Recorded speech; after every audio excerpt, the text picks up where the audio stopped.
All right, everybody, we're back with the Integrative Health Coach Success Podcast, episode 400, and I'm excited to be joined by my co-host, Julia Hayes.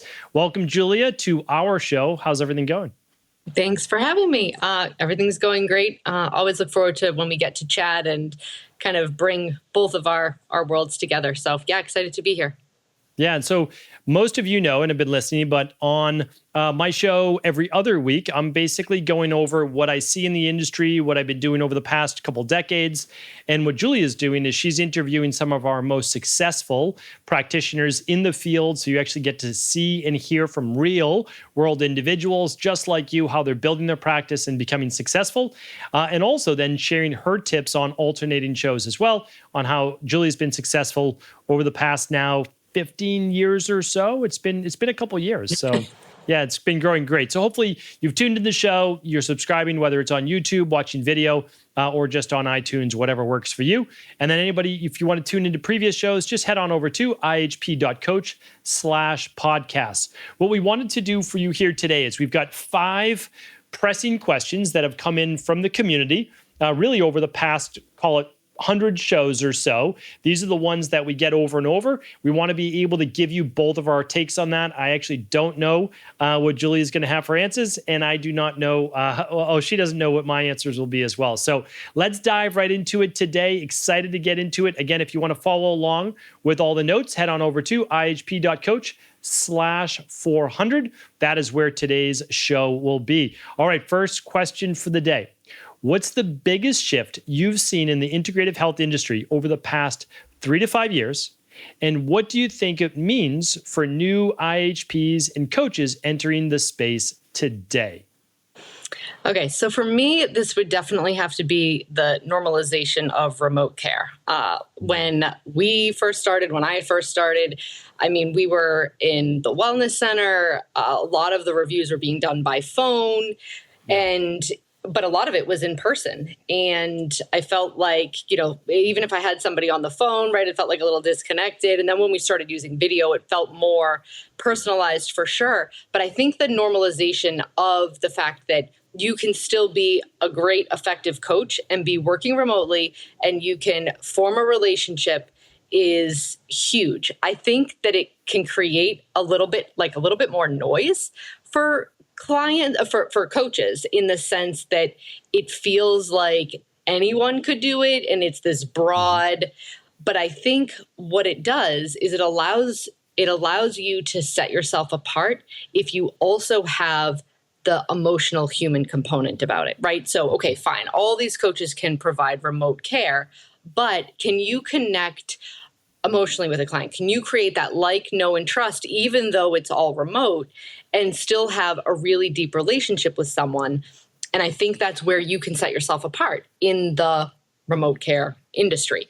But for me, it's definitely, COVID obviously did this, right? We saw, even I was personal training during COVID, and even personal training now is like, it's normal to do that remote, which I think that's completely different because it's better to see how somebody's body moves and all of that in person. But I think, there's so many platforms that are doing remote care now, and you really can be 100% effective as you were in person. But I think the way you can set yourself apart is if you are actually creating that like, know, and trust with someone and having a real emotional connection with someone. Yeah, so we'll see how many of we completely agree on. So completely agree. Just kind of looking at it through a different lens. So how I see it is that a lot of coaches in Canada, Australia, maybe Europe, they're saying like, I don't know, people aren't as into health coaching where I'm at, even though Australia, obviously, tons of people enter health and wellness, but the population is much smaller. Yeah. So here's what I find, though, is that it's great for them. And that's because a lot of their clients, whether you're from Canada, Australia, Europe, et cetera, are in the US. Yeah. And there's nothing wrong with that. So you've got, 168 million or so US adults. And we're going to go with at least half of those are absolutely potential clients, not even including their children, right? Because there's about 330 million Americans. So you've got a good call it 80 to 100 million clients in the United States. And we know in terms of coaching, there's only about 100,000 to 120,000 coaches. Now, it seems like a lot, but it's 100 million clients just in the US.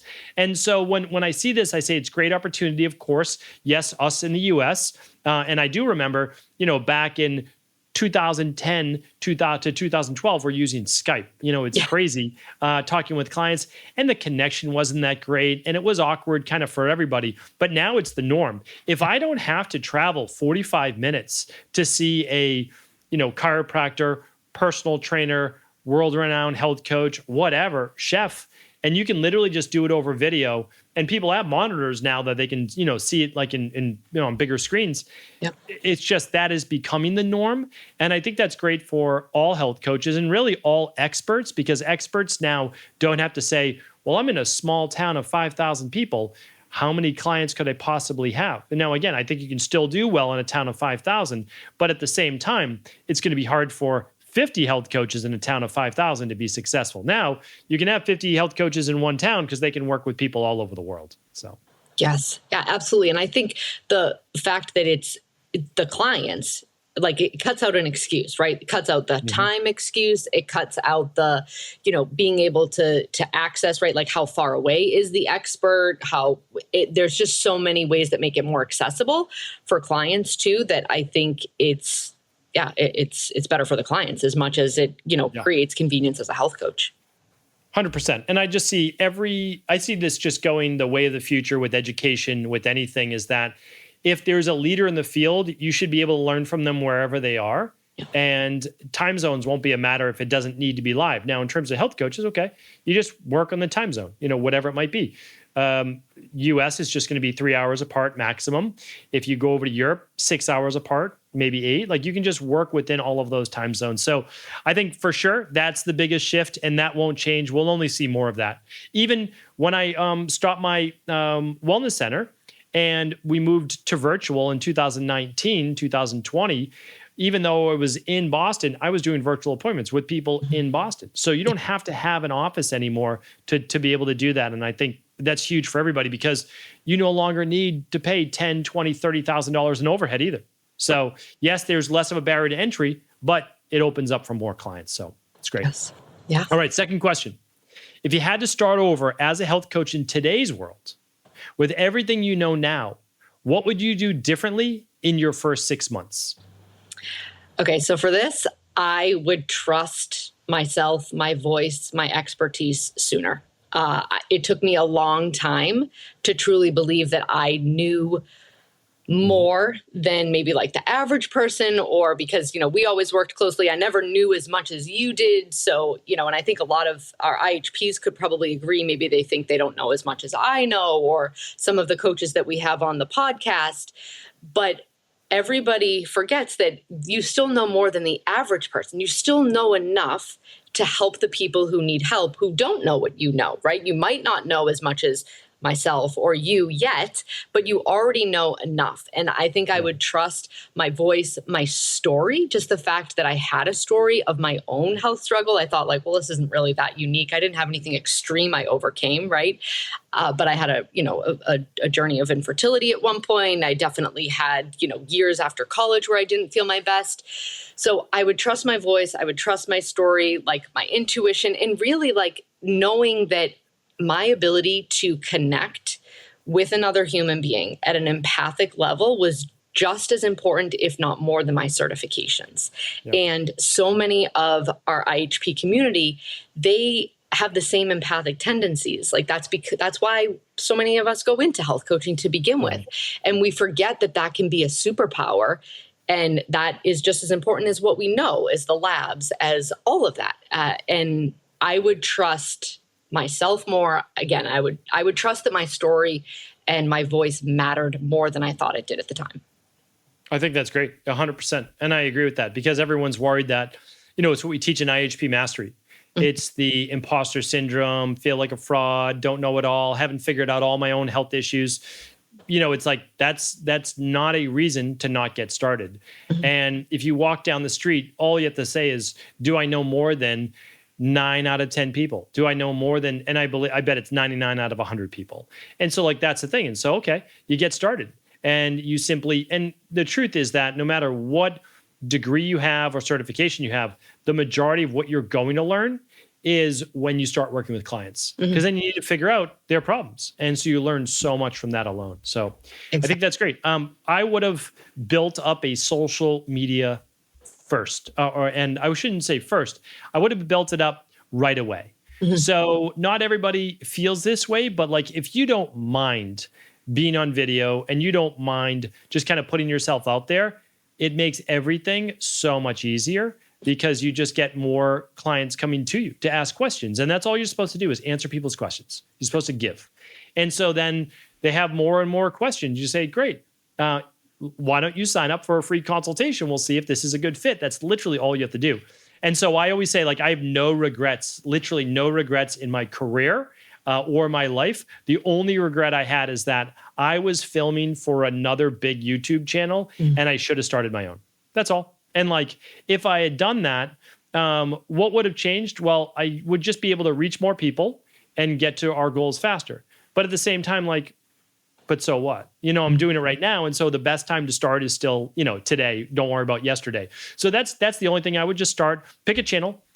Typically right now, again, Instagram is probably best for clients. Instagram, Facebook, they go together, so you can post to both.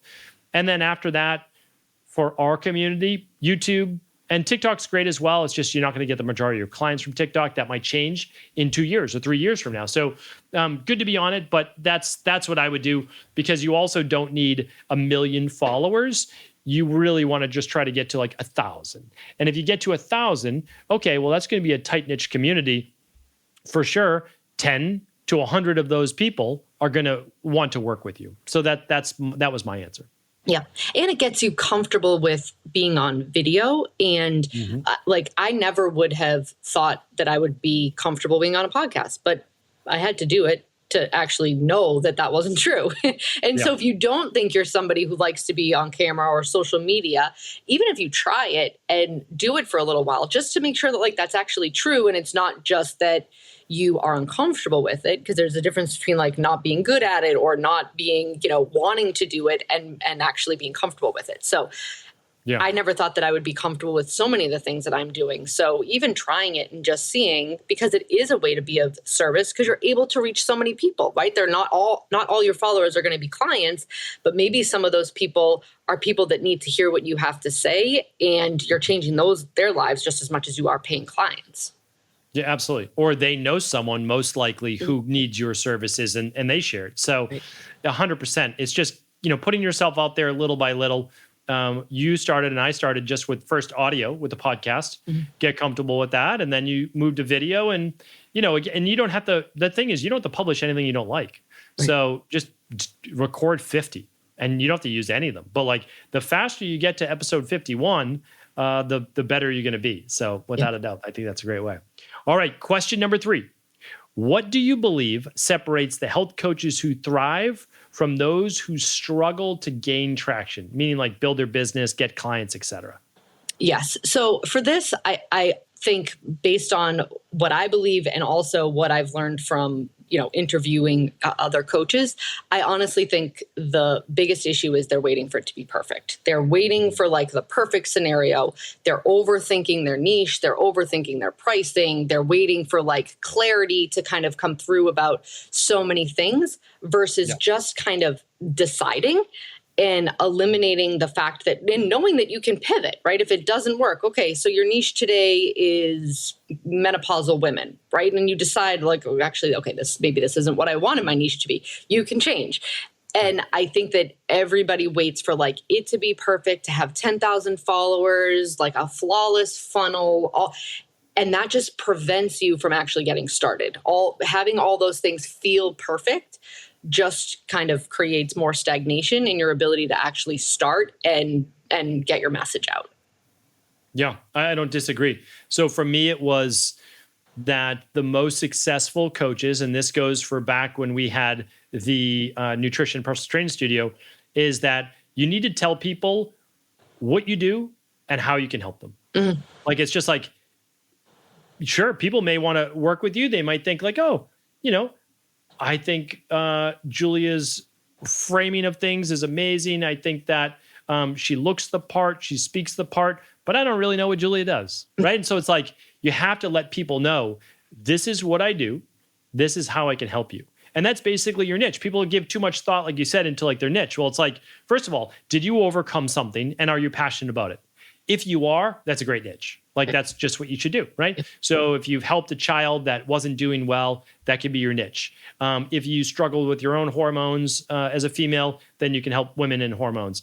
If you're a male and you struggle to put on muscle or whatever it might be, that can be your niche. So it's like, whatever it is, trust me, there are tens of thousands to millions of people out there who have that same problem that need that. Mm-hmm. So you basically just want to, then what do? Show up on social media or networking groups, whatever it is, and talk about your niche. That means like, okay, these are this is the daily routine that I did to help balance my hormones. This is the sleep routine that I did. These are the top 5 supplements that I use. This is this. And you just keep talking about your niche. And then at the end, you're simply saying, if you'd like to learn more of how to balance your hormones naturally, simply click the link in my bio to set up your free complimentary discovery call or consultation. Like that's literally it. You're just like overthinking it, as you said.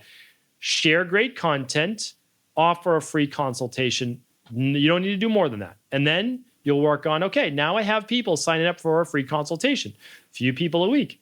And now I have to get better at my consultation. Like you just kind of take the steps. And so that's what I'd recommend. Yeah. I had in my notes, just start conversations and solve problems.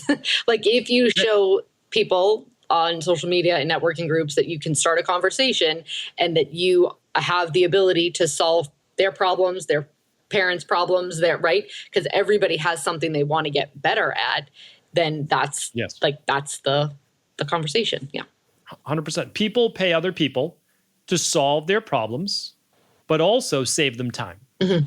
So like you could spend years trying to figure out the best health plan to balance your hormones or the best plan to lose the last 15 pounds, or you could pay someone who has already done this hundreds of times. And if you haven't done hundreds of times, you're just going to use the IHP concepts to solve it for you in 12 weeks. Like that's why people are paying you. And that's a great service to provide, right? Yes.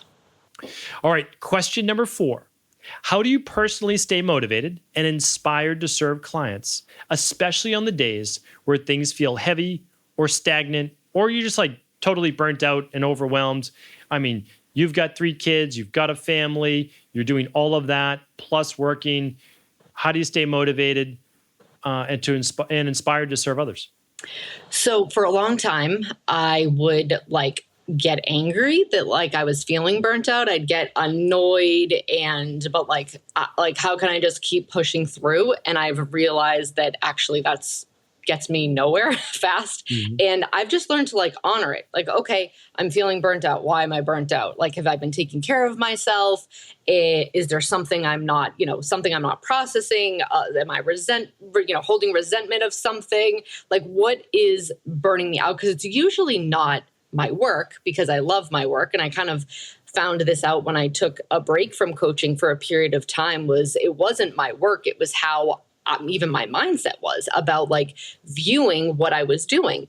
And so I learned to just honor when I'm feeling burnt out and get curious about why. And it's usually that I'm not taking care of myself 9 out of 10 times, or I'm not processing something that I feel and it's just getting heavier. And so then my body's like, hello, slow down. Mm-hmm. And so I've really learned to listen and not get so frustrated when I feel that way. And also the mindset of the work that I get to do is super energizing and fills me up, again, when I'm taking care of myself, when I'm putting myself on the back burner and I'm kind of serving out of this place of, giving and not filling.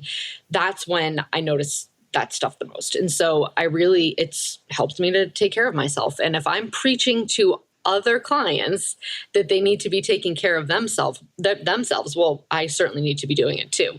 And it's helped me to relate to clients a lot and be honest. I know what it feels like to be so tired, and maybe you have kids keeping you up in the middle of the night, or you have teens and they're needing a lot of emotional support and you're just tapped out. but you can't continue to give if you're not doing something for yourself. And I'm a much better coach. I'm a better mom. I'm a better wife, better sister, you name it, when I'm taking care of myself. And so it's really gotten me to like get honest with what I need when I feel that way. Cause it's always something. It's always something that's missing. Yeah. Yeah. No, I think that's great. 100%. And for me, the same way, like I'll just keep pushing through, but that's not really the answer. The goal is, I kind of remind myself as well, great quotes that I've heard before is that I don't have to, I get to. So like I get to do this, which is pretty amazing because there's so many jobs out there that people don't enjoy and they do it because they have to earn a paycheck for their family. And that's respectable and noble and that's amazing. Well, if you could earn a living and get to do something you very much enjoy, it's amazing. But at the same time, some days just like it's exhausting and it's stressful. It's not that it's not, it is. And so it's on those days, it's just saying like, okay, but it's not like this every day. It's like, yeah, this is a hard day and it's okay to have hard days. Like this is work. I tell myself that all the time. Like, even though I love doing this, it's still work. Like this is still something that I have to do. And it's okay that you don't want to do it right now, but you still have to. Yeah. Like that's the thing. And I also tell myself that if it was easy, everybody would do it. And that's one of like the oldest sayings in the book. And it is, but it's like, yeah, but like you don't have to do it if you don't want to. You get to do it. And if you do it, well, then there are benefits to that. And also, I always go back to like my mentor, Dr. Pete, didn't need to drive an hour south to meet me at Barnes & Noble for a 3-hour meeting, our first meeting. She didn't have to do that. She chose to do it. And so whenever I have consultations or whatever it is, doesn't matter how I'm feeling because it's about them, right? And so it's like, okay, I'm going to show up for the same way and pay it forward just because someone else showed up and paid it forward for me. And that's as good a reason as any. Like I love what I do. And also, this is potentially the only time I'm going to talk with this individual. And I need to be fully present and I need to give them 100% of everything I have because also, this is my job and you have to do your best it's my belief in your job, especially when it comes to someone else's health. So the nice thing is once I'm in it, I can put everything else aside. But like you don't want to get into those like negative headspaces too often. So by getting your sleep and by taking care of your exercise and your nutrition, it goes a long way. And that's why, when I tuck myself in bed before 10 o'clock every night, I don't want to go to bed before 10 every night. But what it allows me to do then is to have the energy and not be stressed when I wake up, by at the latest 6 a.m., Yeah. So. And one little tip too, I think if you're just starting out and you still have like, clients that might be more work to coach and, you don't have like this glowing portfolio of like, I love all these clients, which at one point, I had that, I have actually like a running PDF document of emails from clients, like women that couldn't get pregnant for years that emailed me. And like after 6 years, they're finally pregnant. And I could still read them. They would bring me to tears. And I read those because sometimes you're kind of like, does this matter? Should I just like be present with my family?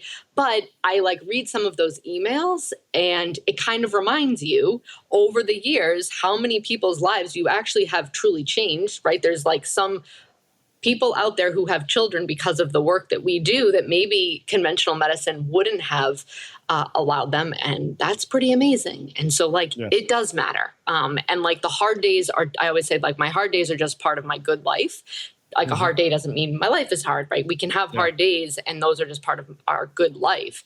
And it's all about like that mindset of, Yeah. And whenever you have hard days, usually it's because you're pushing yourself. Most people they might get bad news, but they don't have necessarily hard days if they're not actively working towards something. So it does let you know like, hey, you're trying to make a breakthrough. You're pushing through something. You're trying to do something you haven't. So if you're seeing, the first time you see 3 clients or 4 clients in a day, like that's a huge day. And that's like prep work and all that. Eventually that becomes easy. But if you haven't done it before, like that's a big day. And that's amazing because that's something new. And so that's going to be a challenging day because you're going to have to prep and you're going to be nervous. You're going to be anxious. You're going to make sure that all the technology is working. But at the end of the day, then you've done it. And what it does is it recalibrates every other day. Now, working with one client for a day seems like you have the day off. It's really simple. So, Yep. there's different ways of looking at how you stay motivated and how you stay inspired. But for me, living a healthy life and lifestyle inspires me then to want to share that with others, because for the most part, like, every day is a good day. Like, I'm enjoying life, and I just want to share that with others as well. Yep. All right, we've got one more question. Let's see what it is. Looking ahead, what's one prediction or trend you think health coaches should prepare for in the next 2 years? So I think that as the technology part of data collection and like automated, like AI type of data increases, that there's going to be more demand, or people are going to crave more of, and this kind of like goes back to the first question, more of like the emotional support. I think that coaches who can kind of do both and understand the physiology, the labs, give someone a tangible plan, but also make them feel less alone in the process, I think is going to be important. I've had so many clients recently tell me that they are plugging their results, their lab results, into ChatGPT. And thank goodness, they're like, oh, that's what ChatGPT said, right? I'm not telling them anything different. It's giving them pretty good information, but they're still getting on the coaching call. Okay, so why are they still getting on the coaching call? They're getting on the coaching call because they want to talk to someone who kind of understands the specialization and the individuality of them and maybe can offer them some support. So I think if coaches are getting discouraged by how much technology is kind of taking over this space, I think there's going to be a demand. The more we can kind of use technology, yes, working remote is great, but sometimes it can be isolating. I mean, I sit in this space by myself for a majority of the day. And if you like to be around people, thank goodness I'm an introvert, so I don't miss being in an office, or I don't need to be around a ton of people to feel like I'm energetically charged. But if you're a coach who does, or you're a client who does, I think people with the introduction of lots of technology are going to miss that. And I think if you can deliver that to clients, you're going to set yourself apart maybe from somebody else who can't necessarily do that.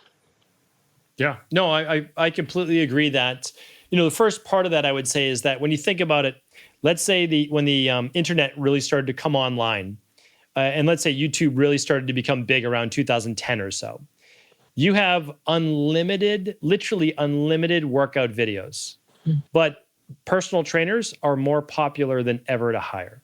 So it's like, well, you can get any free video you want online, and it's as good as your personal trainer, right? Because you've got great personal trainers giving away those free videos. And it's not going to be any different for health coaches or any different industry, is that, sure, people will also look things up just like you look up workouts now, things like that. But what you're doing is you're saying, I also want someone to be accountable to. I want someone to be able to nuance this for me, and they know me a little bit better, and they can create more precision. Plus, a lot of the AI are only as good as the prompts that you give it, and they're not giving you a full 360 picture, which of course IHPs and other health coaches are able to do.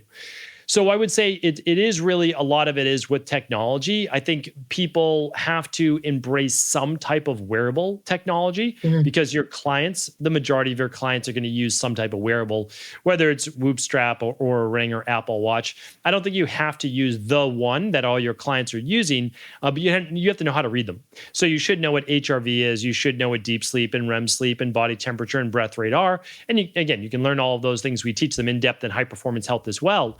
But you want to embrace that, because that is the coming technology. Now, again, all of these things can be put on airplane mode. You don't need to wear more than one, but your clients are excited about these technologies, and they're going to ask you about them.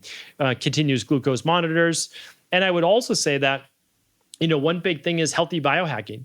If you haven't started to embrace sauna or, it could be anything from essential oils to red light to cold to whatever, you want to experience those so simply that you have a background and that you can talk about them and understand which ones might be great for some clients and which ones not so great. Like the stimulating ones, if your client's already anxious and exhausted and burnt out, do you really want to give them more things that are stimulating? No, probably not. And so you'll give the other healthy biohacking things that are more calming, whether it's a vagal nerve tone stimulator, which actually stimulates the parasympathetic nervous system, a breathwork app, sauna, massage, foam rolling, some light rebounding. Those could be some different modalities. So I think it's understanding a lot more of those and then using them yourself, because if you can show yourself using them, again, clients are going to be attracted to that and want to learn, okay, how does Julia use manual lymphatic drainage or these different types of things, which is great. And then you already named the AI.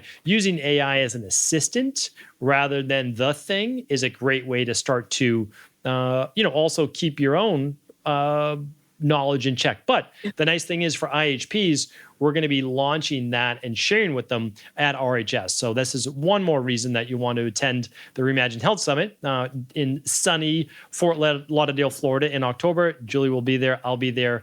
Most of our team will be there. And we've got some great announcements coming that you won't want to miss. So yeah, pretty excited. Anything else that you'd like to add to that question or any of the questions here today?